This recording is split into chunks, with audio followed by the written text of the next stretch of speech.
Hey folks, thanks for tuning in. It's Clay, the Techie Tattooer here, and today we are going to design this Rose and Dagger tattoo. First thing I do is bring in a mid-journey mock-up, throw it on a couple layers. The first layer I don't know what you call it, but uncheck it so you can't see it. And then I go onto a layer above and I turn on the drawing guide. And I'm going to use the symmetry drawing guide to create my dagger. And right now I'm just going to turn this layer probably down to like 50% in opacity once I get it sized right. It's not really important. Now I'm just kind of fidgeting with it a little bit, getting that angle perfect. Yeah, it's something like 50, maybe it's like 40% opacity. Then I go and grab my monoline tool from the calligraphy pen selection there. These are all basic brushes. Other than stamp packs, I actually only use the basic brush sets in Procreate. I know that there are a lot of different brushes you guys can use to get more quote-unquote tattooy effects or a more tattoo-ish look for your designs. I personally don't find that necessary, but hey, whatever works for your style, whatever you guys want to do is just fine. As you guys get good at using Procreate, if you're not already, you guys will have what it is you like to do. But me, personally, I don't think it's necessary. I think you get great designs out of it. The monoline is a non-pressure sensitive tool. And for me personally, for designing American traditional specifically, I think it works really, really good. In order to get those tapers there in the hilts, in those little swoop circles at the edges, I do that by erasing with the technical pen. So my eraser is set to the technical pen, and my pen itself is set to the monoline. Right now, the function I'm using is getting that curve down and then holding, and then the hold actually solidifies and gets the warbles out. If I were to hold 3 fingers to the screen, that would actually turn it into a perfect circle. So yeah, if you want to see me doing some tutorials on how Procreate works and what some of the gestures are in Procreate that I use for my workflow, go ahead and comment below and I will absolutely do a tutorial on that. I've included some of that in the tutorials that I've done before, but yeah, so if that's something you guys want me to do a deeper dive into, please let's go right ahead and do that. What you saw me do just there was try to add an asymmetrical bit onto the hilt and on a different layer, and I wasn't feeling it, so I just went back onto my layer that's forcing symmetry, and I wanted to do everything symmetrical in this. I gave up just then on the lines that I was doing because I felt like they were facing the wrong way, and having the curves go in the other direction, I felt like it kind of ruined the perspective, as it were, of the knife and made it feel like the handle was on crooked. And yeah, that's a choice I just made really quick there. Now I've chosen a new layer with no symmetry, and I am tracing, huge fat air quotes tracing here, over the rose design. And I like to do this and really not stick to the original designs, the original reference that I'm using a lot, where I don't adhere to the reference well or use it on a line by line basis. I really like to have a reference beneath and just sort of use it as a really rough guide. Again, not everybody is going to like that. Not everybody's going to do that. But you can see how I'm using that one lower pedal and then saying, nah, I'm going to use these next 2 pedals, much more American traditional style, and then use that swirl in the middle. But I'm drawing over the rough areas where, yep, and now the detail pedals in that middle, I'm just going to turn into a classic tattoo swirl, etc. As I'm drawing these outer petals, I'm following the American traditional rules of you have the shorter or smaller petals on top and then bigger, fatter petals towards the bottom. This is actually something that most tattoo artists do. It's just an American traditional style trope or design. I don't know, whatever you call it. It's just a designing guide that we use when we do these kinds of tattoos, and it makes it look a little bit like it's kind of at an angle. And even though American traditional tattoos are actually designed incredibly flat and really blocked out, there are cheats that we do like that, like having the small petals on top and the bigger petals on bottom, that give it a more interesting feel. And what I'm doing here is dropping the opacity down on the rose, sizing it up because it was actually the wrong size for how I wanted this design to be balanced. And because when I size it up, the thickness of the line work on the rose sizes up with it, I'm actually retracing over the rose again to make sure that the knife and the rose both have the exact same line weight. It just looks better again for an American traditional style design. As you go more neo-trad, you're going to experiment with all kinds of different line weights, with thicker line weights on the outside, smaller line weights going towards the inside. But again, if you want me to do a tattoo tutorial on how to design more of a neo-traditional tattoo, comment below. We can absolutely go over those kinds of things as well, and what those rules are and how the rules change between neo-traditional and traditional. But this is just going to be a single line weight design. I'm not going to do any different line weights at all. I think I have my mono line at roughly 5% for this design. Yeah, and that'll change by, or rather, the size that the design or that the pen shows up on your paper is actually dependent on the pixels per inch that you use in your settings.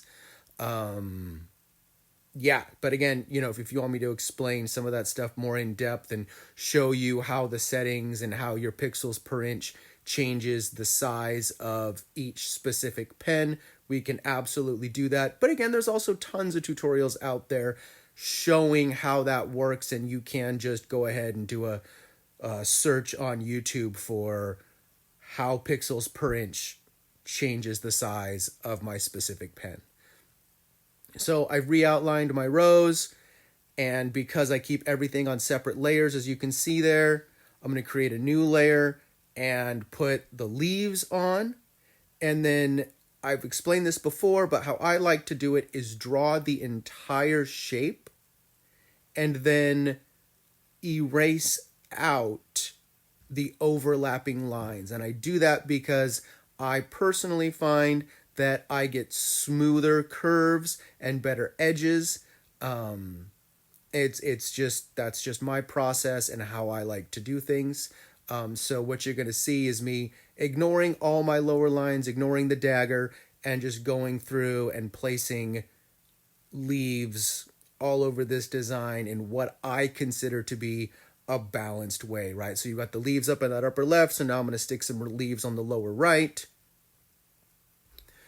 And yeah, I'm choosing to do kind of a swoop in and then one spike for my leaf designs, and they're all going to be that way, right? Where they're all going to have that one little cut in that's a circle, and then we're going to have one, maybe two spikes as the leaf continues, right? And I'm going to do that with all of the leaves so that way I have a specific style for this one. Now, some people don't put spikes on their leaves. Some people put tons of the little ones, kind of like I started with. This is all going to be you and your style and experimenting with what you like and what you think conveys your version of American traditional, and go out there, do the research, look at some Sailor Jerry, look at some Burt Grimm, look at some I can't think of the other guys off the top of my head, right? But go and research what some of these classic guys really do, and you'll just have certain styles that you gravitate towards. These little minor leaves, I don't know what they're called. They're just little spike leaves, but we throw them in there to kind of gap fill everything, and so it's a nice full looking design. And I'm adding some stripes and dots to it. You don't need to do that. That's just me having fun with my design and filling things out in a way that I personally think looks cool. Yeah, it's going to be up to you how you do that.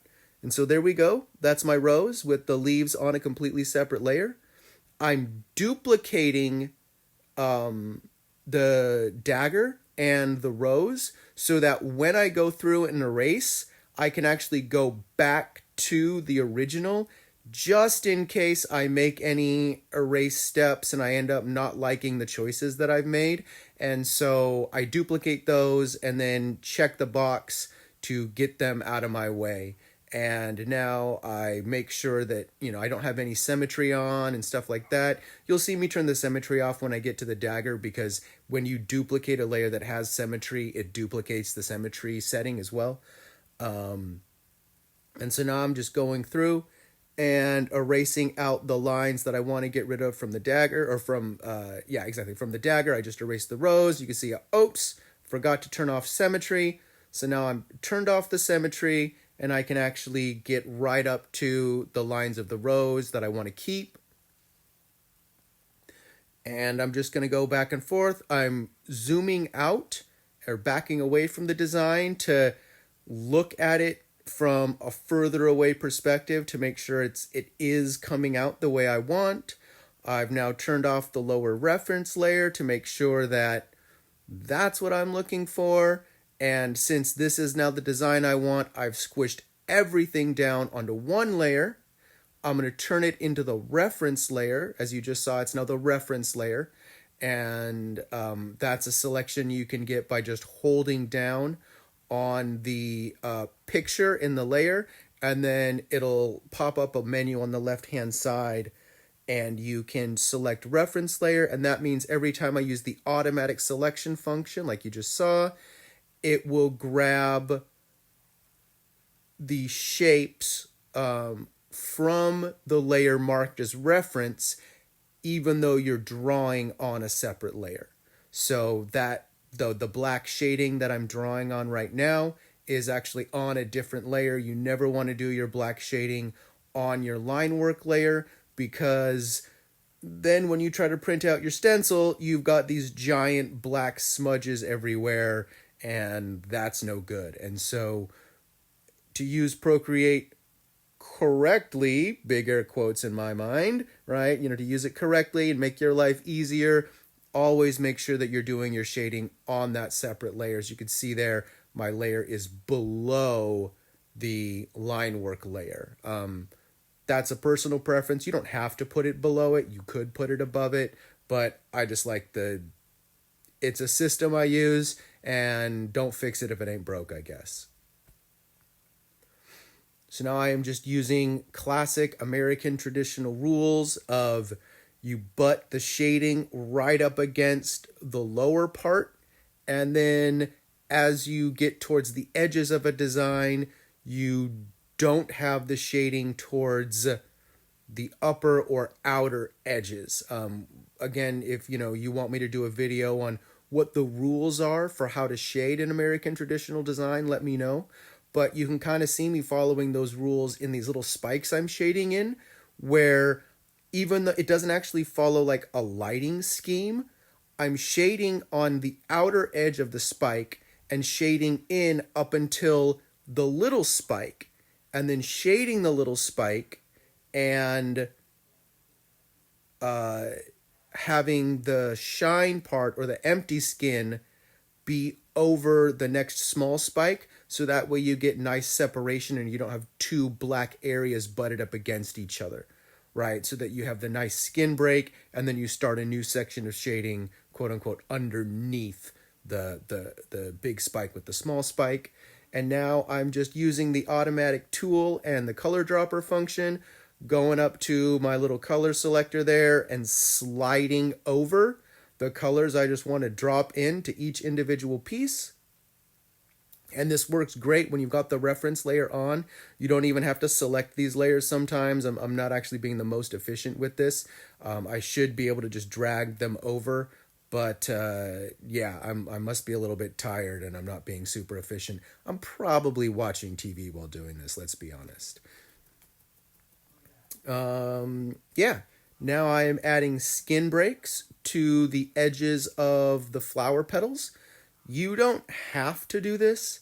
There's kind of like this rule of threes that people will talk about with regard to tattoo, American traditional and neo-traditional tattoo designs, where you want 1/3 black, 1/3 color, and 1/3 open skin.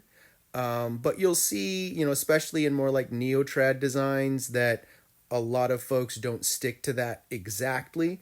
But that's definitely sort of like a ballpark rule you can use, is 1/3 open skin, 1/3 color, 1/3 black as an ideal to shoot towards, because it does work. It's a really cool way to think about it. But this one definitely has more color than open skin, so I'm probably at like 2/3 color to 1/3 open skin at this point.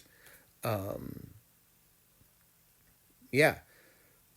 And now I'm just adding the little red tip and some little red designs. A lot of American traditional, you kind of want to keep in like a 3-color scheme, right? And you could say that my 3 colors would be red, yellow, and green. And so I am definitely breaking that rule by adding red. I'm also going to add some brown into the little leafy spikes there. And the reason I'm using brown is it's going to be the darkest color, and it's going to make those leaves fade into the background the most, right? The leaves themselves are that dark moss green, kind of like a forest green. And so that makes them, as you zoom out, you can see that makes them even less, or not even less, but less noticeable and less poppy. And so the eye focus is on the blue of the rose, the yellow of the hilt, and the rose petals in the front. And you can kind of see how I'm using roughly the brightest colors are going to pop towards the front. And so those are the ones I'm actually using in the quote-unquote front or center of the design.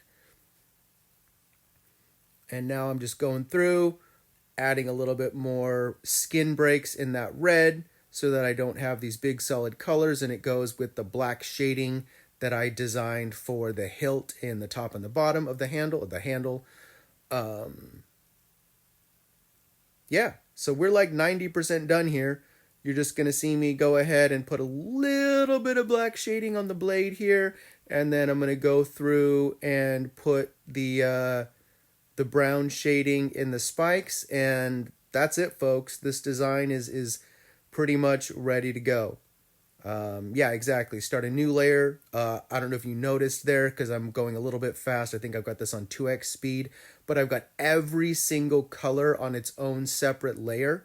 The nice thing about doing that is there's actually a function underneath that magic wand tool in the upper left-hand corner where you can grab a specific layer and use a slider. I can't remember what tool it is in the drop down. Again, comment below if you want me to go over some of these design hacks. And you can slider around and actually change the colors per layer. It's a super cool little function. I use it when I need to use it. I don't necessarily use it all the time, but it's so worth it to keep all of your colors on separate layers so that you can do little things like that if, say, you weren't super into the green or you wanted to experiment with a different gold. But that's the design, folks. There it is. Thanks for tuning in. Like I've said 100 times in this video, comment below and let me know what else you want to learn. But that's it, folks. You made it. Thanks for watching today's tutorial, and I will see you guys later. Have a great day.